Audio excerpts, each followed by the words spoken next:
मी महेंद्र महादेव भांडारकर, प्रहार जनशक्ती पक्षाचा जिल्हाध्यक्ष।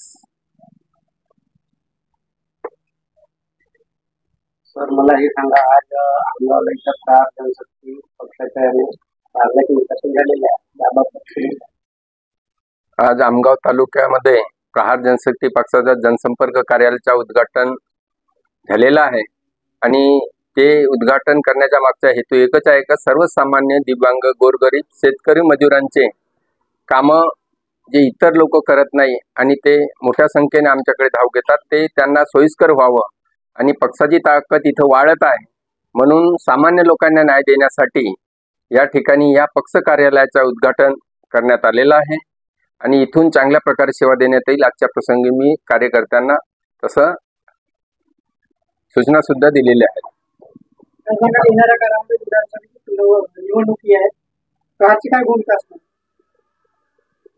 येत्या काळामध्ये विधानसभा निवडणुकीचा पडघम आता लागणारच आहे। यामध्ये आदरणीय बच्चूभाऊ कडूंनी महाराष्ट्रामध्ये जवळपास 25 आमदार लढवण्याचा एक मानस ठेवलेला आहे। त्यामध्ये आम्ही आमगाव देवरी आणि तिरोडा गोरेगाव विधानसभा ह्या 2 विधानसभामध्ये आमचा पक्ष संघटन आहे आणि ह्या दोन्ही सीटा आम्ही लढवण्याच्या तयारीत आहोत असं आम्ही वरिष्ठांना कळवलेलं आहे। आमचे जे दैवत आहेत आदरणीय बच्चूभाऊ कडू आणि मला खात्री आहे की आदरणीय बच्चूभाऊ कडू आमच्या कामाचा आढावा घेऊन आम्हाला ह्या दोन्ही सीटावर उमेदवार देतील अशी आम्ही यावेळेस तुम्हाला ग्वाही देतो।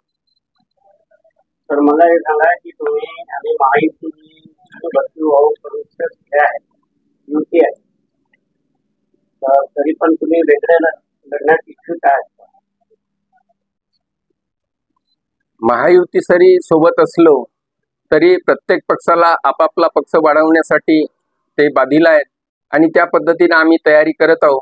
वरिष्ठ बच्चूभाऊ जे निर्णय घेतील त्यावेळेस आपण त्या पद्धतीने आमची भूमिका राहील आम्ही आणि त्यांचे जे आदेश येतील त्या आदेशाच्या अनुषंगानेच आम्ही समोर काम करू अशी आमची भूमिका राहील।